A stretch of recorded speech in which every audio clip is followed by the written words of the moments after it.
Hi, this is Brendan Davis from Bedrock Games and the Bedrock Blog, and I'm here with Kenny, Adam, and Dion, and we're going to be talking about Young Detective Dee, Rise of the Sea Dragon. This is the 2013 sequel or prequel to Detective Dee and the Mystery of the Phantom Flame, and it's directed by Choi Hark. It stars Karina Lau as Empress Wu and Mark Chow Yu Ting as Detective Dee.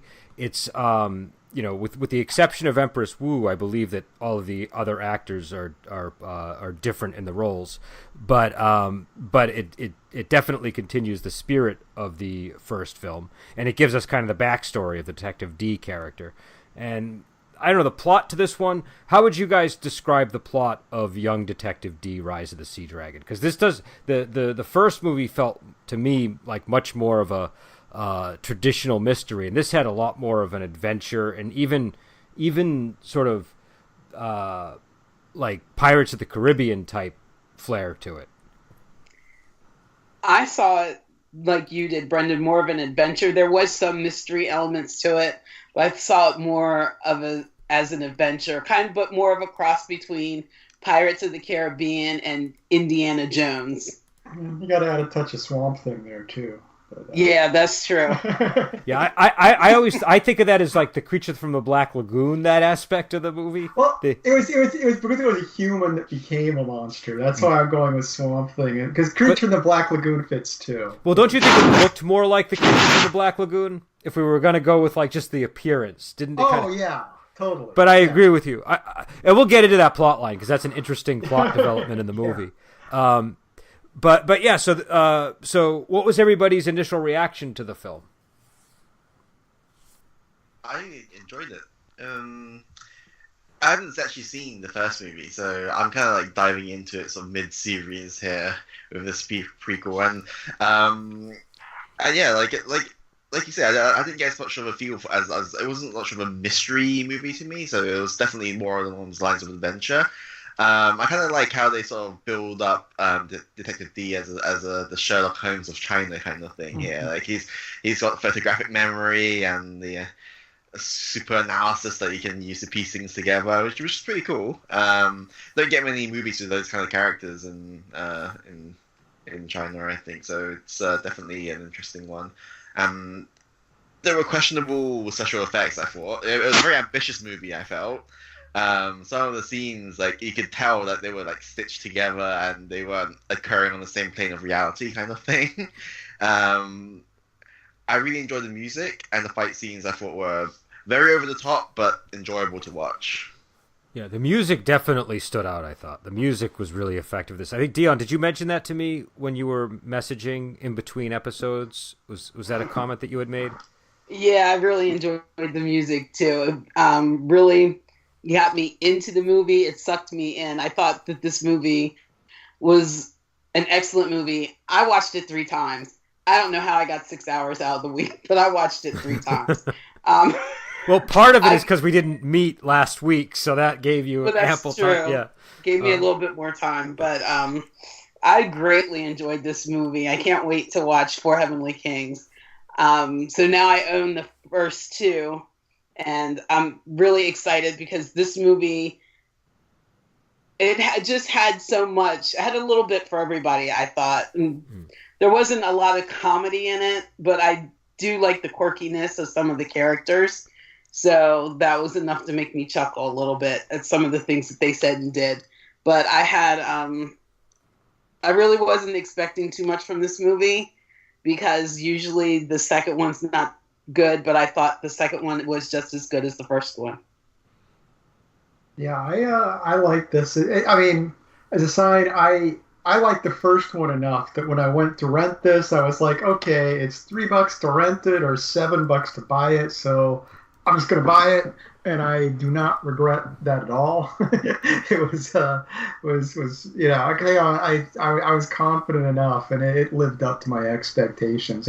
I agree with everyone that it's definitely more adventurous than the last one. And I will say, Kenny, I don't think you missed anything by not seeing the other one. I don't think. I mean, I don't think there's a whole lot of stuff that. There's actually one element I would say you're kind of getting a sense of something if you've seen the other one, but I don't think it really matters to the movie overall. Yeah, I think it's more, just about the mood of the movie. So when you've watched the first in the series of movies, like even if it's technically like set further along the timeline, like you bring things with you when you start watching the second movie, don't you? Even if it's set in the past, right? So I think having a fresh look. I don't know if there was any sort of any like you said, like the things that might be hinted at towards in the future that I missed or whatever. But little Easter eggs here and there. But from what it sounds like, it's very standalone, and you don't really need to know what happens in the first one to in the future to appreciate this movie. I think one detail that might be important is that Andy Lau plays Detective Dee in the first movie, and it kind of gives the film, it gives the character a lot of weight. So I don't know if missing that would have an effect on how you see. I think so, because I can't imagine Andy Lau being less charismatic than who's playing it this time around. Mark Chow.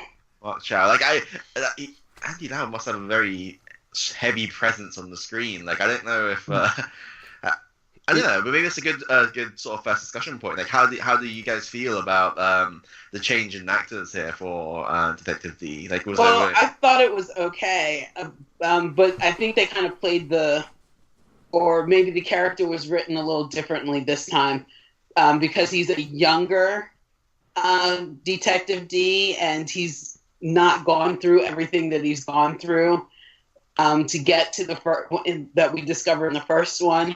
This character was a little bit more quirkier, but I thought than the second one, which I enjoyed. But I thought that he had great presence on the screen. Maybe not as solid as Andy Lau, but I've known and seen a lot more Andy Lau. So his heaviness for me is just automatically present as soon as he steps on the screen. This was a new actor for me, but I thought he played the role very well. And he had big shoes to fill, and I would say he 90% filled the shoes. Yeah. And I think it worked well that this being a prequel, he didn't have to have all the weight of Andy Lau because he is the younger version of the character. So, Andy Lau has this deeper version of the character, but he's a much older version. So I think making it a prequel was a good idea if they were going to change the character like that. Yeah, I don't think it would have worked if it was a sequel, but I think because it was a prequel, it worked perfectly fine for the reasons everybody's saying. Because in the first movie, the character had this, long period of imprisonment, and when we first meet Detective Dee, he's got a beard, and he's all, he's basically miserable. So here he's obviously it looks like he had an earlier stint in prison of some kind, but it wasn't as severe. So. And can everybody hear me okay? Yeah. It's a little bit of stuttering, I think, but... All right, we'll marshal through it as best we can. So Kenny, you had mentioned the special effects, and I think that's worth getting into because the special effects obviously have a really big impact on the movie as a whole. Your key critique seems to be, and I would agree with it, there are moments in the movie where the special effects kind of disintegrate before your eye. Like it doesn't really hold up very well. No, so one example I can think of is, ignoring the massive manta ray skate wing thing, whatever it was. We'll just talk about one of the fight scenes between Yu Chi and the traitor. And they were doing the whole sort of running on lanterns and chopping lanterns at each other, things like that. That scene, everything just felt so disjointed. Like I could almost see the layers that they tried to put together with the CGI to try and make it work. And it did take me out of the movie a little bit there, but I don't know. Like they could have done it better, I thought, but I don't know. 2013, would you say would you expect any better from that time? Well, here's my viewpoint on the effects. I think there's so many effects in this movie. Most of them are really solid. Most of them help establish the mood and the atmosphere. But every once in a while, because it's sort of full total commitment to special effects, you get this in a lot of Choi Hark movies, I feel. he takes so many chances with them that sometimes the chances pay off, sometimes they don't. And like I think the key scene for me where the chance does not pay off is he uses them for some of the weapons, and the weaponry just looks really bad as CGI. Mm-hmm. Like there's some guy gets impaled with some kind of chain weapon, and it has no real heft or anything to it because it's just this limp CGI effect. Yeah, it felt very video gamey on that. But the effects that for me didn't quite gel were the ships. It's like the ships in the water just didn't move right together at all. It's like you had this real ocean and you had these CGI ships moving through it, and it's just I don't know, maybe it's because I used to sail or something, but it was just really irritating me anytime they were doing the distant shots of the ships. Some of the ship stuff I like though, like when the sea monster first attacked them and they were all in the ships, and you get like that sound. Yeah. They got the sound in it perfectly of what you would want it to sound like, and the music and all that stuff, and the visuals worked. But yeah, there were scenes where it kind of fell apart. I think. The sea monsters attacking the ship, often you'd see it from on the ship, and you weren't getting that sense of it being. You weren't really seeing it in the water. Like I said, it was the connection between the ship and the water that was bugging me. So a lot of the shots didn't bother me because that wasn't even a the only part of the movie I honestly didn't like that much, and I wouldn't say I didn't like it. It's just that I thought it went on too long. Was the sea monster fight at the end, where it just kind of went on, and I felt like it felt like the filmmaker wanted to be making Pirates of the Caribbean too much in that moment. That was sort of my feeling when I saw that scene. I like the Pirates of the Caribbean vibe. It's just that like it was getting too into it at that point, and it was lasting too long. And so I don't think it was the effects though. I think it was just I was just tired of the sea monster thing going on for that length of time, and I wasn't even paying as much attention to the quality of the effects at that point. My problem with the sea monster at the end was the tainted fish, the poisoned fish. I think it would have taken a lot more fish than that to actually kill the thing. So that bothered me. You also found a really key plot hole, Dion, that you mentioned to me by Facebook message that I think we should talk about, where what is it? Yes. Towards the end of the movie, well, there's one scene where Yuchi pulls Detective Dee out of the water, and he said something about, "You're afraid of water," and he said, "No, I'm not afraid of the water. I just can't swim." But earlier in the film, when the monster comes and takes, what's her name? Was it Ruji? Is that her name? Yeah, I want to say Angela Baby because that's her real name. Yeah, but Ruji. When he took Ruji underwater, out of the where was it? She was at the monastery, I guess it was, and he dragged her into the pool, and he was kissing her underwater. Well, Detective Dee was under the water swimming and watching the whole thing and dragging some of the weeds, I guess, to make some kind of trap for him, because then he eventually gets caught in it. So he's doing all this underwater, but how could he not swim? Wow. I know what you mean. So I had the same thought as well, but from what I can see, he doesn't actually do any swimming per se. Like, he dives under, and then like he just starts trying to use the grass, like just waving it around to try and tangle the monster, as opposed to like trying to do anything else. And then there is a bit where he is like struggling very heavily with Riji's body, or her unconscious body. But he manages to get her up out of the water. I'm a person who can't swim. I'm not doing all that kind of stuff under the water. Trust me. But is that as deep as you think it is? Because I think that when he initially lands, like he actually seems kind of surprised that he's like floating. So I don't know. Like, it's one of those things where I don't know if there is some sort of reason. There's probably some sort of reason for it, but it's too obvious of a plot hole.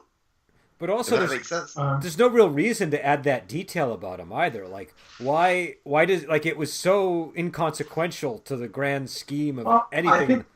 I think we just give him one vulnerability. It was the great Detective Dee can't swim. Yeah. It was just after him being good at everything. It was giving that one humbling little aspect. But well, and they're about to go into the water, so I mean, it maybe raises the stakes there. But I don't know. I was thinking, well, maybe the pool that he was in was shallow, and so it wasn't technically swimming or something. But I think Dion's right. I think it's a plot hole because I don't think it's I see what Kenny's saying. You can look at it, you can sort of see explanations, but it doesn't feel adequately explained unless there's something we're missing in the subtitles, which is possible. Like maybe there was something he said that didn't get translated well. But no, he didn't. He didn't say anything. Like I'm just having a quick glance over the scene now, and it does look quite shallow near the beginning parts of this pond. But I don't know. Like there was a part where it looked like he was swimming with her body, trying to pull her back. But then he's able to walk with. Like he's carrying her, cradling her body, and I'm walking on the water. So I don't know what's going on there. So what do you guys think of the fight scenes in this movie? It was very over the top. Yeah, it's great, but at some points it gets a bit too much. I think there's not much like weight to. I guess again that's probably down to the CG not being very well used here. That everything just feels sort of like light and flighty and not much impact per se. Like some of the lightness kung fu shown by Yuan was just ridiculous. yes. I felt the same way. I thought there were like too much spinning, and I would have liked to have more grounded fights, but I don't know, it was just way too over the top for me, even though I did enjoy them. But yeah, it was over the top. Yeah, they were good action scenes, but they weren't good fight scenes in that sense of a good martial arts fight scene. That's kind of where I'd put it. Go ahead. So yeah, but I enjoyed them all. It's just the weightless thing. I mean, that's something that there were a number of points where someone would be like you say, the spinning thing. Someone would be spinning around, in the air, kind of randomly, and they'd hit someone, and I'd feel like that doesn't even look like it would hurt. I don't know. Yeah, I like the untethered look of it. Because I like when they can get lightness kung fu in different ways, and so I thought the lightness kung fu was interesting. But what I liked the best in it was the use of acupoint. I thought the acupoint moments in it were pretty strong. And I think it did kind of depend. Like some of the actors I thought did a much better job with the lightness stuff. Like the guy playing Yuchi I thought did great when he was because his lightness kung fu had like a shape to it. Do you know what I mean? There was like something like the way that he would use his sword just had a cool effect. And it didn't feel as random as some of the other characters. It felt like more of an extension of his personality. Like there's that scene where he gets so angry that he just leaps through the roof to go meet Detective Dee in the courtyard. Do you know what I mean? So it felt like when I used to do martial arts, the master we did a lot of footwork in the style we did. And so he used to use his feet all the time when he was doing construction around the facility. Like he would use his foot to prop up a door, and like you could see him using his technique for practical purposes of getting around. And I felt like the Yuchi character was kind of doing that with his lightness kung fu. Like he was just sort of, just effortlessly applying it to everything that he did. But I do think the first movie had better fight choreography. I would say that the first movie, there was a little bit more density to it. And I think that the criticism you guys make that when the hits do land, they don't always feel like they're actually connecting. Like there's sort of there's kind of I don't know, something about it felt a little bit muted or something. Yeah, I mean, you talk about the acupoint stuff. The acupoint stuff worked because that was literally someone doing something, and so it didn't suffer from the problem that would happen when there'd be kicks or something and they didn't quite feel convincing. Well, in the acupoint stuff, they actually would show you what was going on, too, internally. Yeah. So. Yeah, so I agree with you on that. That stuff did work well. So what about the overall storyline? Did you guys enjoy it? Did you think that the plot held up? And I know, Kenny, you can't answer this, but do you think it compared well to the first film's plot? I don't know. I don't think the plot was as good as the last movie. I mean, maybe, or at least, once again, partly it's that, the Andy Lau version had a little more depth to him and weight, and so I mean, it's hard. It's always kind of hard to separate performances and plot on the impact and everything. But But yeah, I think the first one had more dramatic weight to it, definitely, and the mystery was a little more interesting to me. But this was still a really fun movie. It just was less of a mystery to me, but it was more just an exciting action movie. Yeah.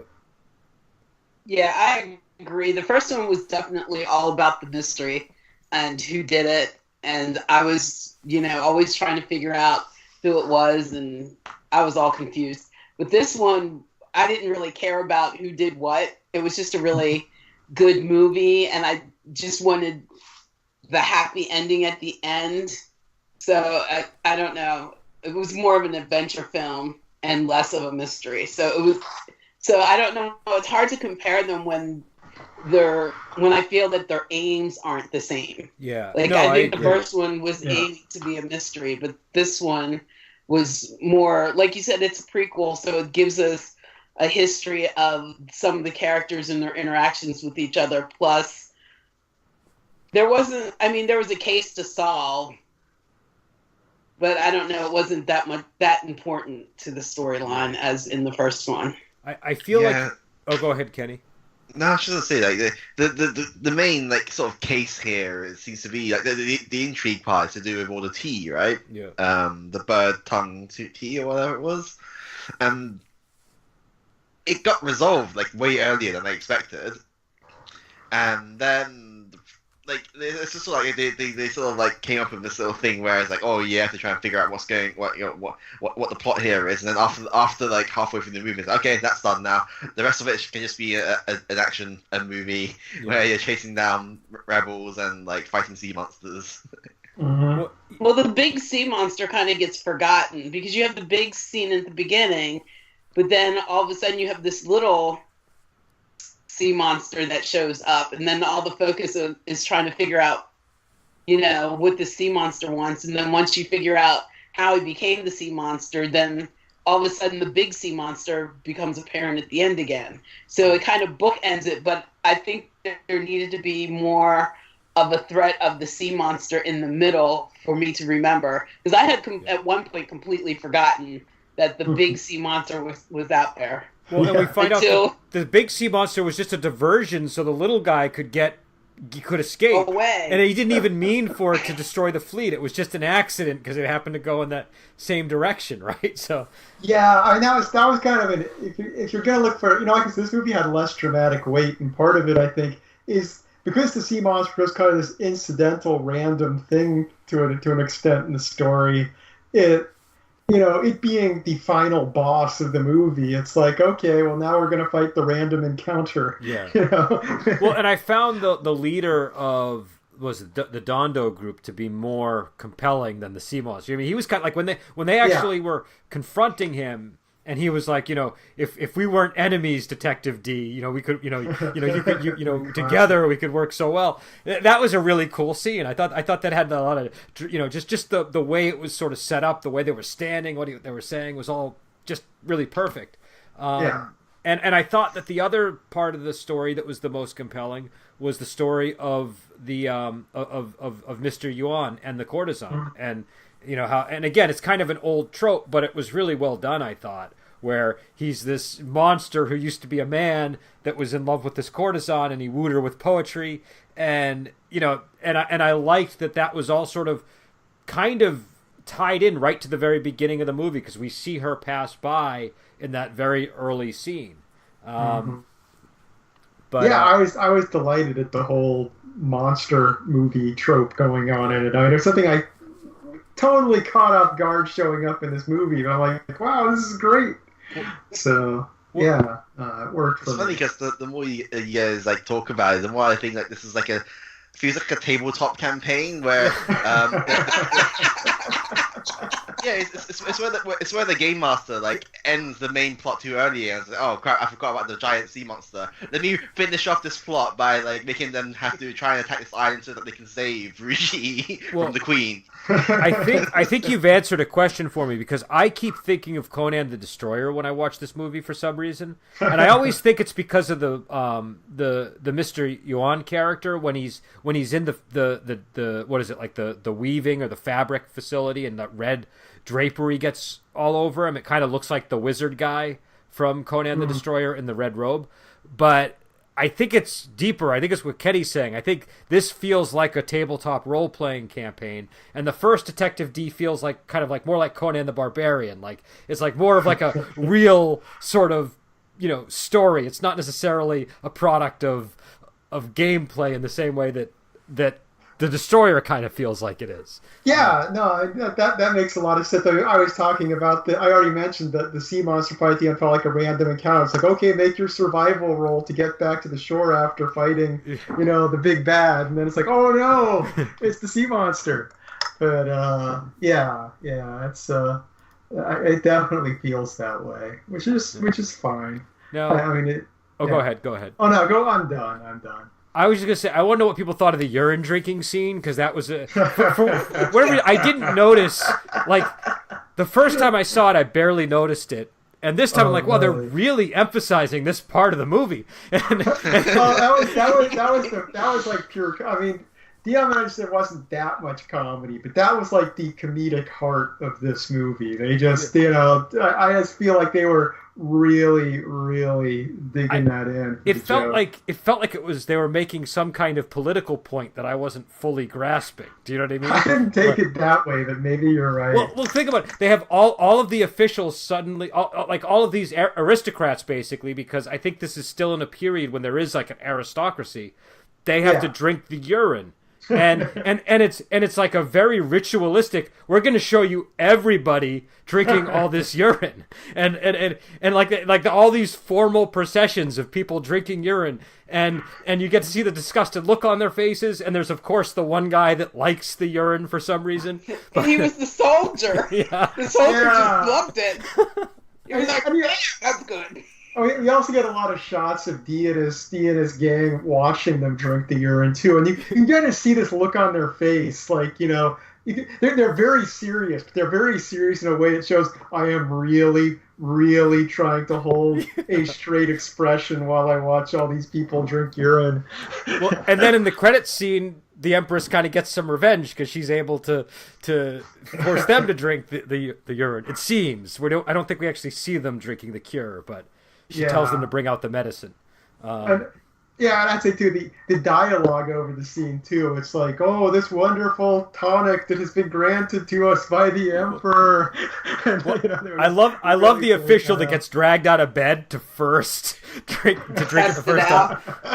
He had to be the official food taste tester.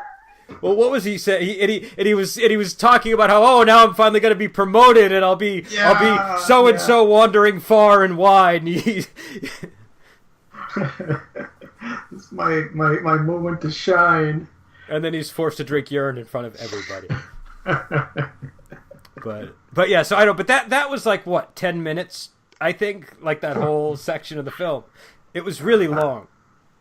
Yeah, I appreciate. I thought that worked. That was the length of it made it funnier and funnier as it went on too. Yeah, I kind of had this like stacking effect of now we're gonna like now it's one guy, now it's like everybody in the military, and now it just kept getting bigger and bigger. Now we have the kids in the line and the units forcing them to drink water. So I don't know. What did you guys think of any of the individual characters in the movie? Did anybody stand out as your favorites? Any thoughts about them? I liked Imperial Dr. Wang and his whole cast of associates. I guess they're his apprentices. Victims. I just love when Shao went back to visit, and they were like, "Oh, first student's back, and it's so wonderful." And they're putting him through misery and everything. And he has this ape arm, and then he thinks he's going to get a new arm with Rougie, and then he's walking around using her arm like, "Ooh, this is a wonderful arm." I thought that was funny. Yeah, this movie gets away with a lot. Like, I don't think a lot of movies could just throw in a character with an ape arm like that and have it work. Part of it was the acting there, but when I watched it this time, I was like, wow, this is really like this could have really gone south in a hurry, you know, in any number of films. But it just kind of works in this movie somehow. Yeah, there's something ape-like about the way the Doctor moved too to go along with his arm. It was like having that arm just had an overall effect on him to an extent. Yeah, it wasn't just some added confusion to his character. It actually completed the character in a really strange way. I liked his little apprentices. They were all oddballs. Yeah, and I felt sorry for them too. I was just like, oh man. I was wondering how Shao got mixed up in that crew because he was the most normal one out of all of them. Well, yeah, but we know he's got this. Got out. but we see from the first one that he's got this deep resentment that is just waiting to come to the surface. Do you know what I mean? So But he's gone through so much to get to that resentment. I feel like this version of Shao, his younger version, is so innocent and sweet. I don't think so. I would disagree with that. I think there's something in, like, you can see it in his expression. There's something, and maybe I'm just projecting what I know about the first movie onto the character, but I feel like he's biting back something bad. Do you know what I mean? I feel like he has these aspirations that aren't being met, and there's. Well, I don't think he's gotten that bitter yet because he'd only been in the Imperial Court for like less than a year. Yeah, there's that whole scene, too, where Detective Dee explains how he, like, from a badge on the wall, he figures out all this stuff. I thought that was cool. That was part of his quirkiness, how he just looked at one simple thing and could figure out different things so quickly. I thought that was awesome. I thought that was why, well, sorry, let's just interrupt. Like, it's never explained why Shao was, like, really shy around Rui Ji was it like he never really looked at her in the face at all? Like he just had an introverted personality and was a shy guy, I think. Yeah, I wondered at first because he was. Oh, sorry, go ahead. That's just how Dee pegged him as being really shy around women at the beginning, and then so that was the main woman in the movie, and so she was so beautiful. I guess he could never look her in the eye. Yeah, I wondered during the first scene where they interacted because he was immediately just like, like I thought they'd already established that he'd been in love with the girl next door. I thought, is she like the girl next door? Are they gonna go that direction? And I was like the first few scenes they were in together, I was wondering if that was gonna happen. And eventually I was like, no, I just made that up. That isn't actually gonna happen. Well, and she's not just any woman. She's like this, like, you know, really famous courtesan that like every noble person wanted to. Oh, sure, yeah. And so, I mean, that's the thing. It would just be ironic if the girl next door was the most beautiful woman in the world, kind of thing. I don't know what I guess I would still have to go with Carina Lau's Empress Wu as the character that really. I think she's the character that holds the movies together. Frankly, like especially when you see in the second one that they don't continue with Andy Lau, you know, I feel like the backbone of the movie really becomes the Empress Wu character, and that is the one. That is the one character I feel like, having seen the other movie, makes a big difference in how you perceive that character. That is the one thing where I think there's a big difference. I think a lot of the other characters, you can kind of get away with different actors, but with Empress Wu, I think at this point it would be really hard because she just is very convincing in that role. And I love I just love her personality. She's so she's so ruthless, and just like the scene where she's gonna behead Angela Baby's character, the Ruji courtesan, and then Detective Dee goes and makes that bet, and then both of their heads are on the line, and the look on her face when the Emperor gives him the mace, that is, you know, more she significant. Is hot then. Yeah. What was that? She was hot when he presented Dee with the mace at the end. She was fuming. Oh yeah, no, she looked very angry, but it was like a subtle portrayal of that anger. It was just very well done. But and I like that you also get the sense that this is the earlier Empress Wu. Like, this is her before she's really like gone through the transformation to becoming like the real Empress. But But yeah, so another thing. Well, first off, did anybody else have any other characters they wanted to talk about? I did like Dee's superior. I thought. I mean, he wasn't like flashy or anything, but I really kind of enjoyed that character to an extent. I mean, the Yuchi character. I'm completely blanking on his name. I don't know the guy that ran the organization that Dee was in. So I think that's Yuchi, unless you're thinking of the guy that turned out to be the traitor. That was like the number 2. No, not the traitor. Not the traitor. No. But yeah, I like that character. Just the way his, I don't know, just everything about him. His suspicion of Dee and his somewhat resentment when Dee gets promoted above him, and I don't know. That character just had a nice solid weight to him. I enjoyed that character. When he and Does I he like show how up in the? Oh, go ahead. I was just going to ask, does he show up in the first movie as well? Because No. the narration says that, this is person that has been my friend, both friend and foe throughout my years. And it's like, is this?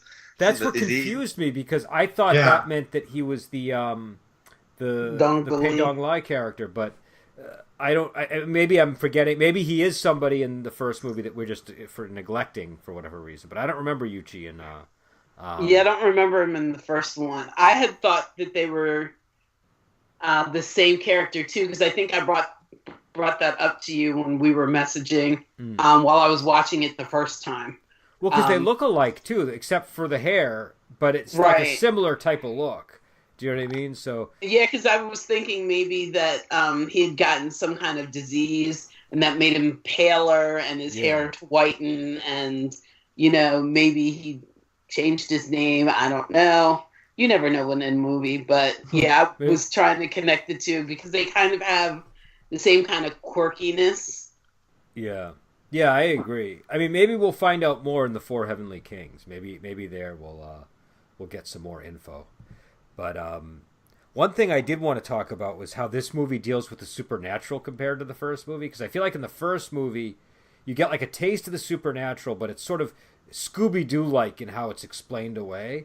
And this one really challenges you more from the very beginning by just throwing a sea dragon at you, and then throwing a monster in a pond at you, and then barely really explaining the stuff away. You get the ape arm. I mean, there are explanations, like the Yuan character is a result of parasites, but it's the kind of parasite that we've never seen before. In the same way that the Phantom Flame was a type of parasite or type of creature that we've never seen before. But the sea dragon's never explained as anything normal, I don't think, right? We just know that these people have been raising it. I guess in order to wreak havoc at some later date. And obviously it's been there for a long, long time because they had this festival, I guess, or the parade to appease it. So they must, Ruji, from what they said, wasn't the first to go to the temple. Dion, I think your mic is, something might be going on. No, it's fine. Okay, all right. Sorry. I think that Ruji wasn't the first to be sent to the temple to fast.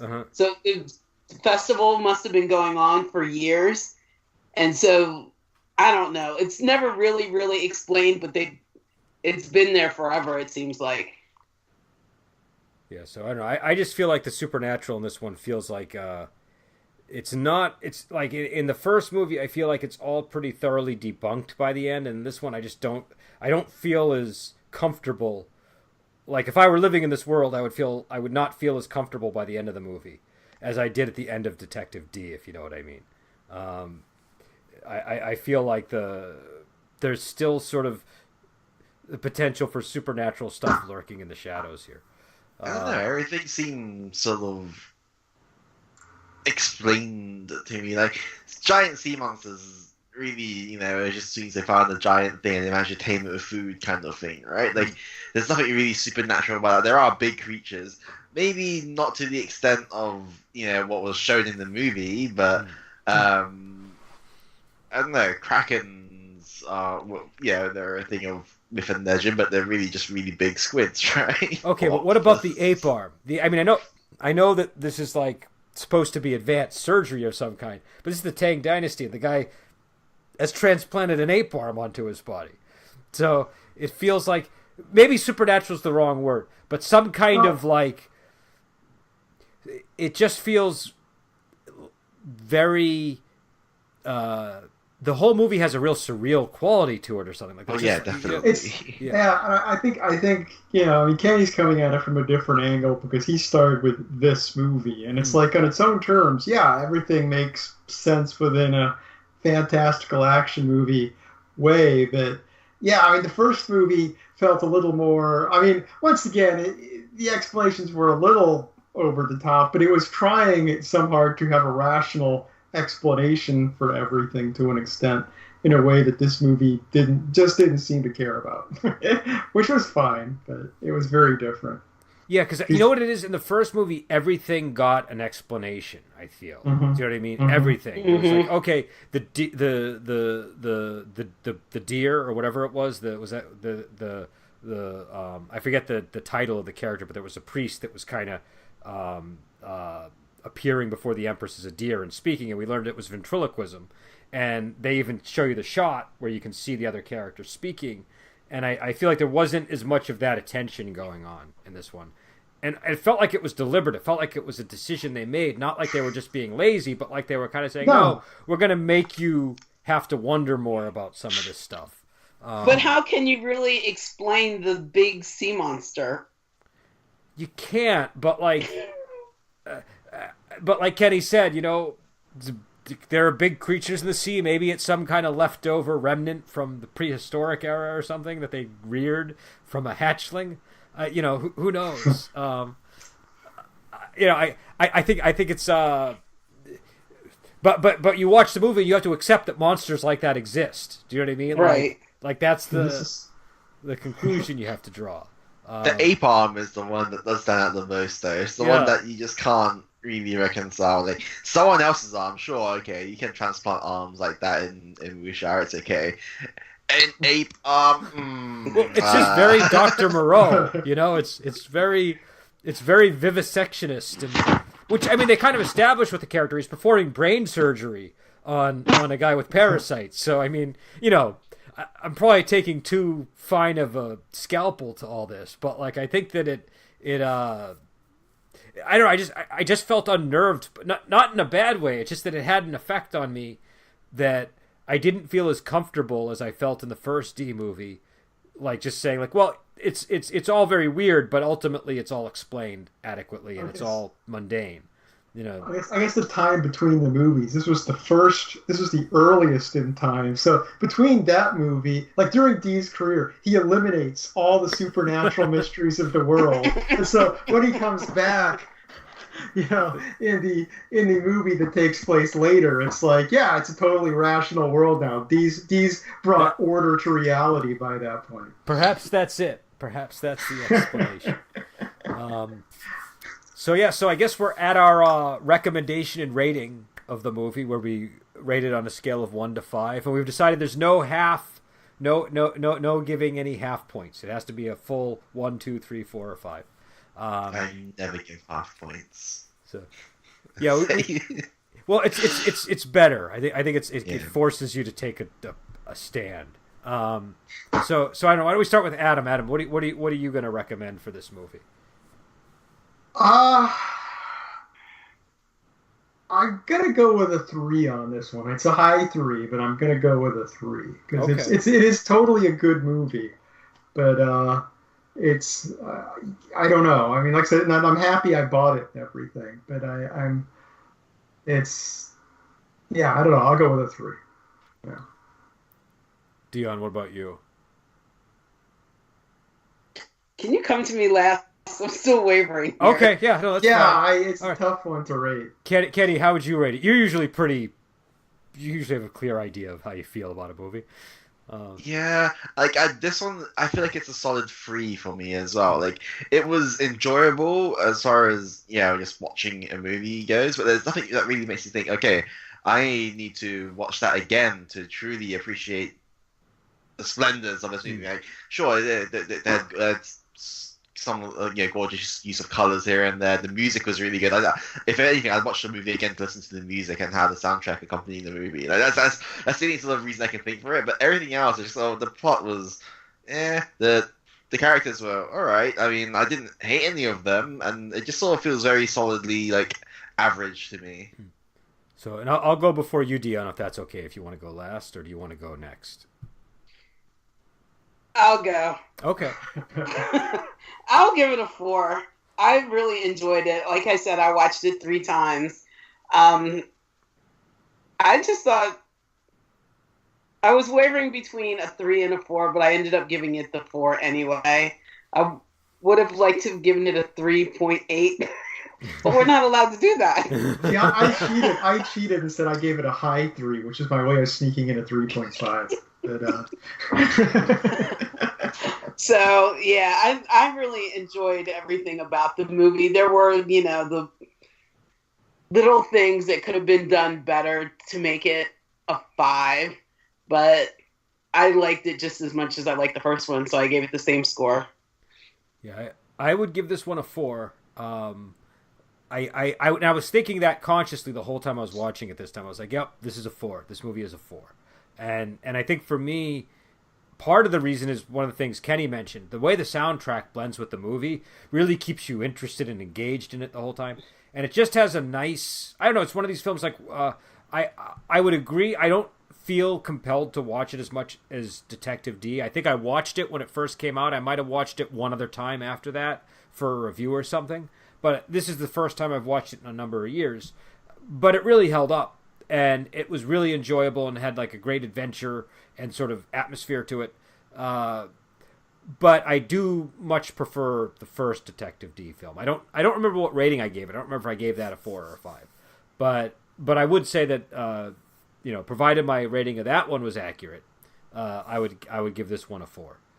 Just because I think it's like a solid entry in the series, and I think that it is really good sort of epic grand filmmaking. Like it really kind of captures the feel of being in Luoyang and exploring the city. Like I think that's the thing that this movie does better than the first one, is it captures the feel of the city better, because you kind of have a more complete sense of it, just because maybe they're using more CGI. But yeah, I would say a 4 for me. And I would recommend people check it out. I think it's worth seeing. And yeah, so I don't know, any other thoughts before we head out? Good. All right, so we'll be back next week with The Four Heavenly Kings, which is the most recent Detective Dee film. And then after that, we're going to be doing A Moment of Romance, which I'm really looking forward to. We'll see how you guys feel about it. This is not a kind of movie we normally do. So, this one's more of a motorcycles and angst kind of a film with a little bit of really violent action thrown in for a good measure, and a nice romantic storyline in the center of it. But it's not at all the movie that we normally do. So I don't know how people are going to feel about it. But yeah, so we'll head out and we will talk to you later.